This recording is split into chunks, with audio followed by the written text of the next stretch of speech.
Punchiwo. Who are we doing this time? Who are we doing this time? It's your boy, Inagaki, everyone's favorite character. Said no one ever. Oh, I've got some beef with my boy Inagaki here. Right, what can we say about Inagaki other than I hate him so much? So much. Inagaki is a nightmare in this NES game because he can just choose to not die instantly. And bro is a posy fuck. Ignore Dampe for a second. Look at this man standing here like he's the main character. He's very sassy, actually. The game is dropping to like 40 frames, 50 frames. We're playing PAL version, Ashita Joe, that occasionally reaches 60. What is this? What is this? So, I guess to say simply, what is Inagaki's character? That is a question. Inagaki is a little bit of a shitbag, actually, I think. He's he appears for like the tiniest part in the story as an incredibly minor character. He's part of the very small arc in which Joe's trying to get his professional boxing license, and in the tests, Joe has to fight Inagaki.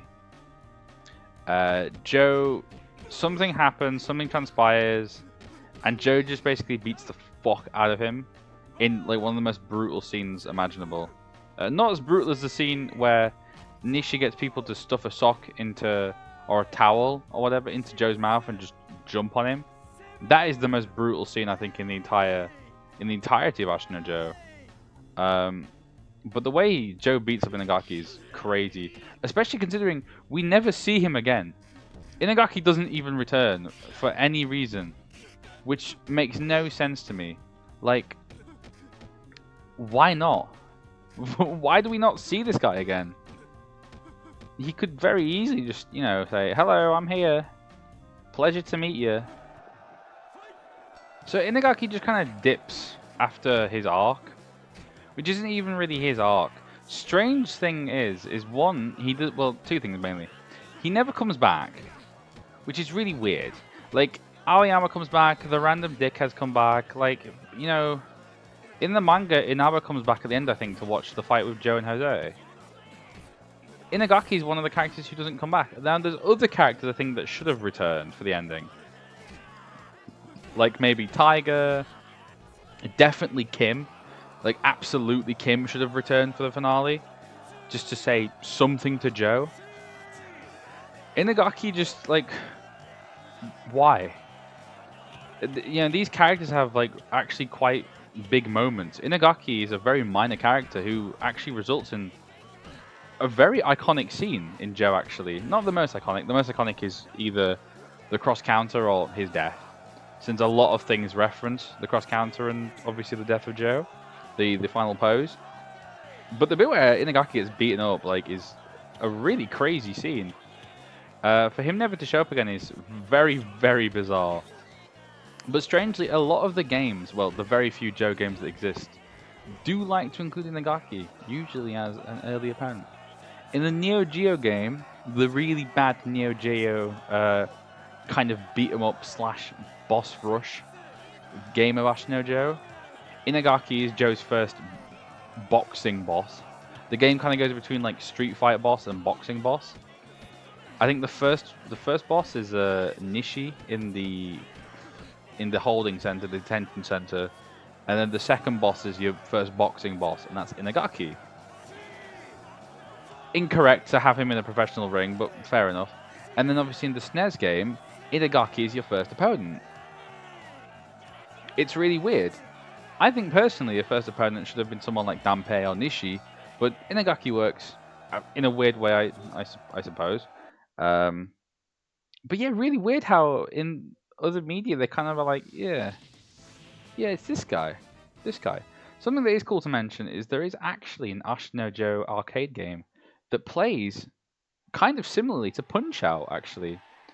It's quite cool. It's incredibly hard, but it is actually kind of really cool, to be honest. And in that game, your first opponent is Nishi. Strangely, in like his sort of season 1 appearance, where he looks like a big gorilla, which is really strange. But it is cool. It is cool to have some Nishi love. There's also a other Ashita arcade game, which is like it's one of those where like you get like all the pads that you have to like press, and that does like the punching and stuff, which is super cool. That has a lot of opponents actually. Like it has pretty much every like main opponent, and it looks very scary. Like the models look kind of really creepy, to be honest. Regardless, I don't know. What? I've never seen that in my life. Usually that would trigger the cross counter. My boy Nishi. My boy. This piece is what all true warriors strive for. I just wonder what Ganon's up to. Your Majesty, Ganon and his minions have seized the island of Korodai.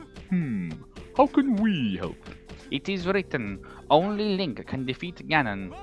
Great! I'll grab my stuff! There is no time. Your sword is enough.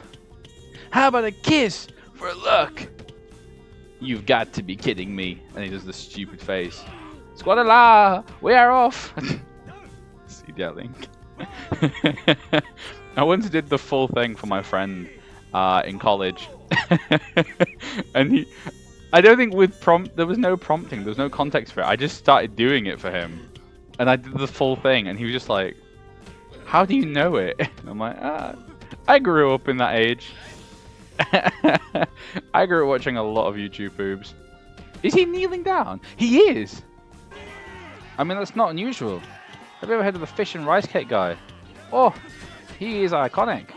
One of the British legends, along with Paddington Bear and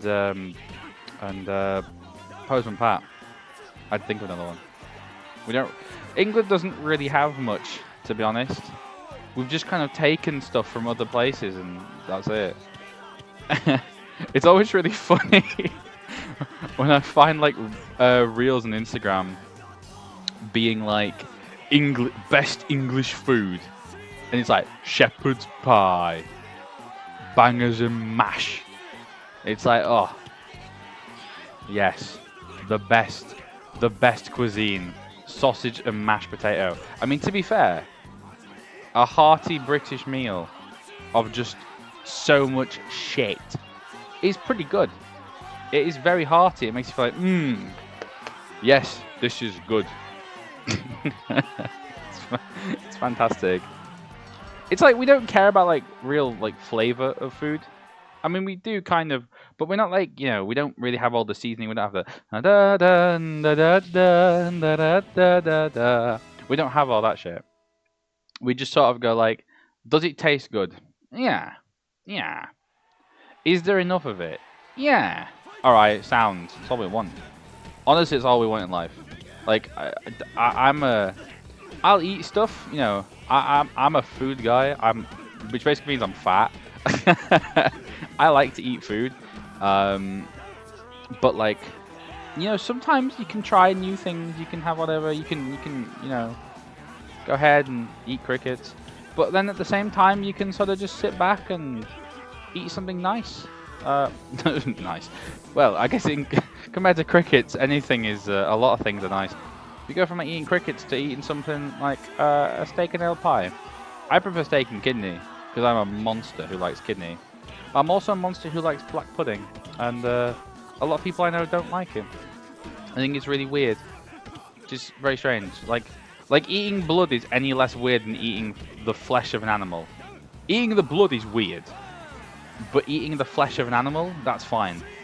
I don't understand that. That to me is like, either way, you're eating some kind of, you know, body thing, but I don't know. Maybe it is a bit different. Why am I talking about this? I'm talking like I am a reformed carnivore who is now vegan. No, that is not the case. I like meat. You know, black pudding's nice. If you don't know what it is, it's basically like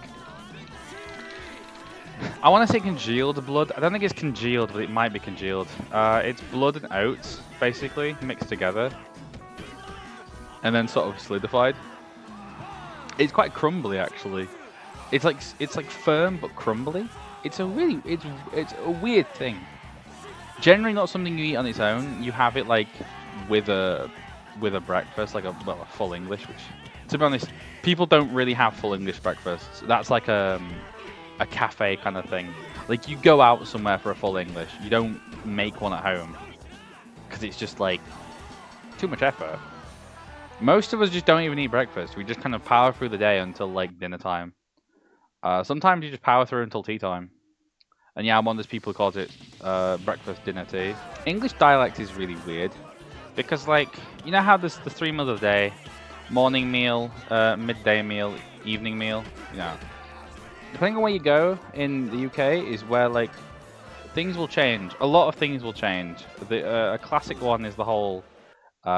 If you're from England, you'll know. If not, then you won't. Is it a bread cake? Is it a bap? Is it a roll? Is it a cob? So many different words. I call it a bread cake, which apparently is posh. But then supposedly, in England, apparently calling a secondary school a high school is posh. Despite the fact that we all called it high school. Everyone I knew from high school calls it high school. I always thought secondary was posh. But everyone I've met here in uni, everyone's like, oh, it's secondary. And I'm the posh one for calling it high school. Like, how am I posh for using an American term? What the fuck? That does not make you posh. If you haven't used an American term, you're just a moron. No offense to the Americans watching. Inagaki, sadly, is just one of the various basic mid-tier characters in the game. He's fine, he's standard. He just, you know, he's just mid. Binan, I missed your music. I must have fought him as Inaba. I haven't played Inaba yet. I'm curious to see what his ending is going to be.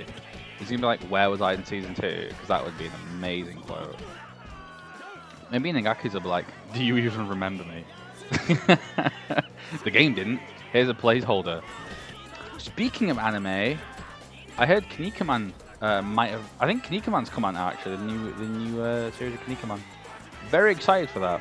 As well as the 3 only other fans of Kinnikuman in the entire world. I love that story. It's the comic. It's the story that actually inspired me to start writing comics, or well, writing stories anyway. I love it. I absolutely adore Kinnikuman. It's so fantastic. It's not the best written. Scramble for the Throne, which is Scramble for the Throne, is so long, so drawn out. It is such a bad arc. Such a bad arc. There's like a couple good moments in there, but it's not many. Not many. And the premise is dumb. It doesn't make sense that all of Kinnikuman's friends would just run away from him and be like, oh, screw you. Simply because they've been told by these dickheads that he's not actually the king or the prince. Like, why would they... Is it a thing that they've taken the friendship power away? Like... I'm not even commenting on that it's just happened. What actually happens? I don't even remember. Like, is it that the evil gods have taken their friendship away and like sealed it away? Because I know the seal away is burning in his strength. I know that's what happens. But then why would like all of his friends just stop like being his friends after all that's happened as well? The previous arc, the Perfect Chojin tournament with Neptune and Big the Budo, whatever it's called, like, that was all about their friendship being taken away and then it was restored. That's why Terryman teams up with Geronimo, I think. And Kinnikuman's on his own because he has no friends. They've all gone against each other. But then, like, why do that again with the next arc? It's really dumb. Also, all the shit Kinnikuman has done for these people, like, it's unbelievable that they'd now just be like, oh, you're not the prince? I don't want to be friends with you. Who even are you? It's like, what do you mean, who even are you? Morons, you've been with this guy for God knows how long. The 6 Devil Knight arc, where Kinnikuman's like, all my friends are trapped and they're gonna die. I will fight all 6 of these people on my own. And how many does he fight? He fights 2 of them on his own. Sneegator and Planet Man. Almost dies to both of them. Even the arc before that, the 7 Devil Chojin arc, even that. Kinnikuman's like really upset that like his friends have died because of him. Like he's having proper survivor's guilt. It's like, oh, fuck, this is sad. And then you get Scramble, and they're like, oh, you're not the prince? I don't care. So stupid. What a stupid arc. There we go. He's down. There we go. Tell me. Riddle me this, Batman. What's my credits going to be? Oh, it's him being a poser. Look at that big stupid face.